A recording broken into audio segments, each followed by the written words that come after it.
Thanks to Audi of Plano, a great dealer. I bought a car from them. The front of this is absolutely beautiful. It looks sporty and aggressive, and it has all the newest Audi styling. Quirks. T, as Audi calls it. It actually is a turbo now. They used to, I believe, call T's, even if it's supercharged. This one actually is a turbo. And there she is. It's set very low and pretty far back, actually, which should help with handling. So neat little engine there. Very clean, very efficient, very, very nice. Also, these headlights are incredible. And I mean, the grille on the SQ5 just ever so much more sporty, ever so much nicer. Love it. Also love these wheels. They're actually, Audi seems to use a lot of different wheels. They use hand-cooked Korean tires, which are actually, good. Pirelli P0s, and I've also seen Continentals on them as well. So it seems to depend which wheel you order and which model you get. Dynamic steering, which they seem to be ordering on a lot of them. I'll tell you if I like it here. The S Sport I would get as well, with the adaptive air suspension, the brake calipers, and the locking rear diff. Getting you guys a little bit more of the side profile. Do love these upgraded rims, and then the Sport package does lower it just a little bit in addition to the air suspension. So that looks nice. Very good profile on this car. A bit wagon-like, but kind of attractive. Just the same. In the back, it's extra wagon-like. It has Audi's new LEDs back there. And then it's got the fake exhaust down there. I'm not sure I'm a huge fan of those. I guess it's preparing for hybrids. A lot of companies are doing that now. You can also has a trailer hitch, so you could do some towing with this guy. It has the power for that. Let's check out this power liftgate back here, which is a nice option. It makes everything easy. And then this one came with a lot of accessories, floor mats, I believe some ski accessories there, things like that. Wheel locks, all that good stuff as well. And then there's a little storage area here and a little extra there. And then there's this button here which actually lowers or raises the car. So if you want to put stuff in, it's kind of nice because you can put at least the back part down pretty significantly. You can kind of see it lowering there. It goes almost down to my knee, which shows it's pretty low. And then I'll press the button again and it'll bring it right back up as well. This guy here just releases the seats, so you can fold those down pretty easily. And there's got a little LED back there. It's a very nice Audi touch as well. So pretty nice. And there's got surround sound back here from the Bang & Olufsen system, which I did enjoy on this guy. All right, let's put that tailgate down and check it out a little more in depth inside. Let's put that down. But yeah, good storage on this.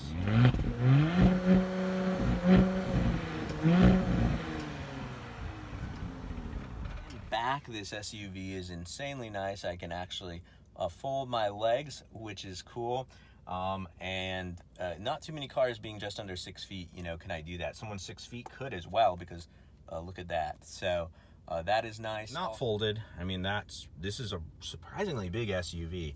2 6 feet plus people would actually be just fine, or one person who's 5, 9, 10 plus a 6 foot something would be actually all right here. On the back, you do get sunshades. Is a nice place, and look at that, the touch sensitive LED there, which is pretty cool and pretty nice. And then of course you get this gorgeous panoramic roof, probably nicer on a day that's not cloudy like today. Here, this guy is exquisite, especially with the way they have that carbon option on there. I have carbon in my Porsche, and I've seen it in other high-end cars. In the Audi one, it's right up there with any supercar, something like that.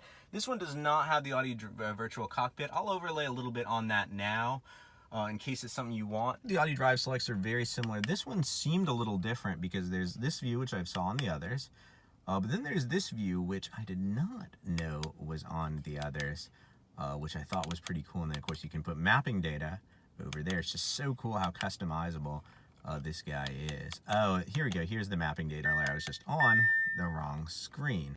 I honestly think if the car you're getting has it, great. It's very cool. But the novelty of it kind of does wear off after a little bit. The screen in the middle is huge and gives you a lot of information.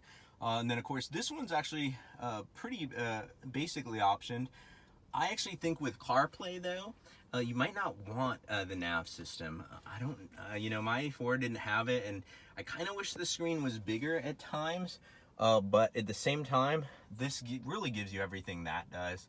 And with CarPlay, you'll have the map over here. I don't think you can get the bigger screen without the virtual cockpit, because that is something I would probably do. Coming down here, looks just like every other Audi. You know, it's got the smart touch sensitive controls where you can just rest your finger for more options about it and knowing what's in there. This one does not have the center vents like some of the sedans do, even though it was a redesign, but it is still, you know, a beautiful interior. It does have the Bang & Olufsen 3D surround, as you can see there. All right, here in the SQ5, I did review the Q5.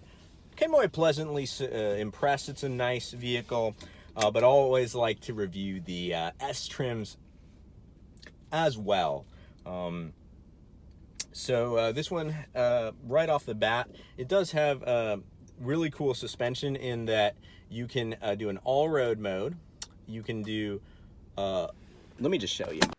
So yeah, you can obviously set it as you want in the individual, which is really cool because that's where you get most of the options you might want to adjust, including ride height, like air suspension levels, steering levels. You can adjust the sport diff, even how the engine sounds.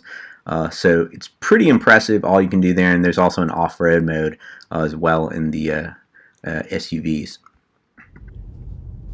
So just right off the bat, loving even around the block, just how this car feels.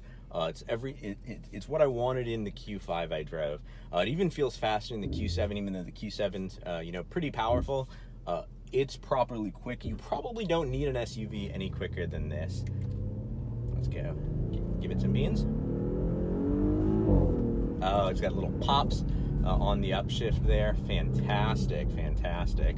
The steering, I still don't particularly like the dynamic. It is competent, but it has a certain, feels confused, or confuses me at least. All right, coming around a turn though, man, the suspension, pretty flat, pretty steady and dynamic. Brakes are insanely good. Like, even just getting on them a little, you feel pushed forward. All right, we have 20 miles. That's all we need.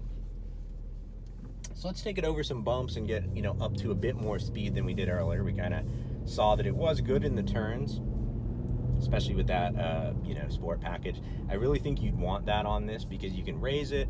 Not that you'll ever probably off-road, but if you wanted to, you can. And then you can lower it, you know, in the back to get stuff in.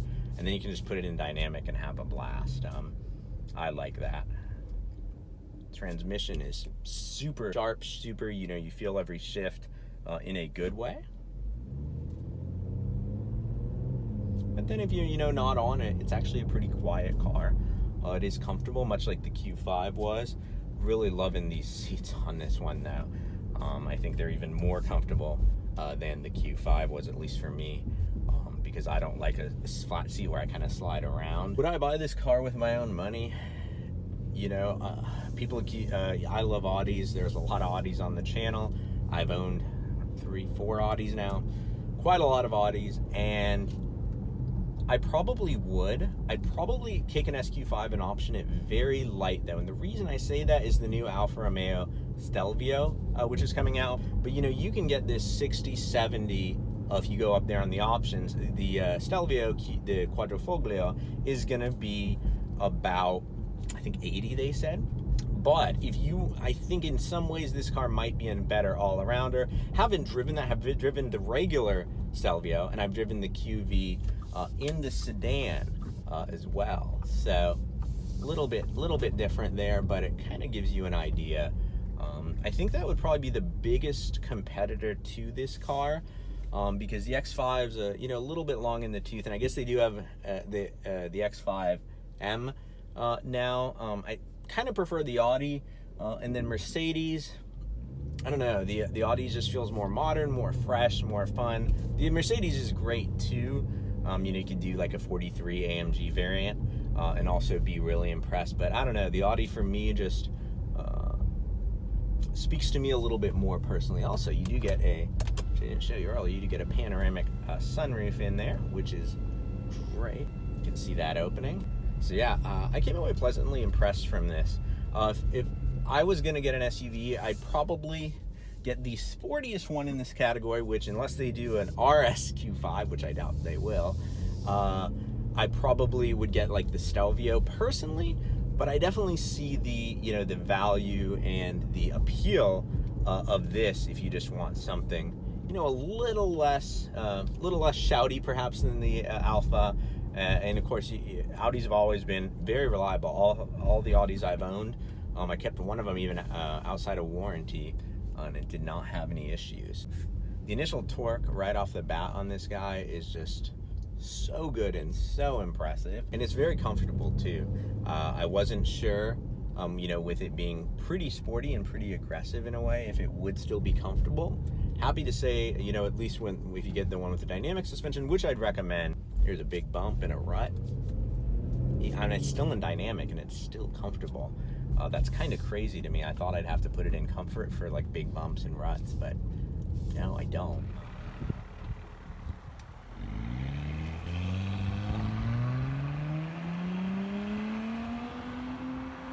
Well, next time, my speedy racers, drive on.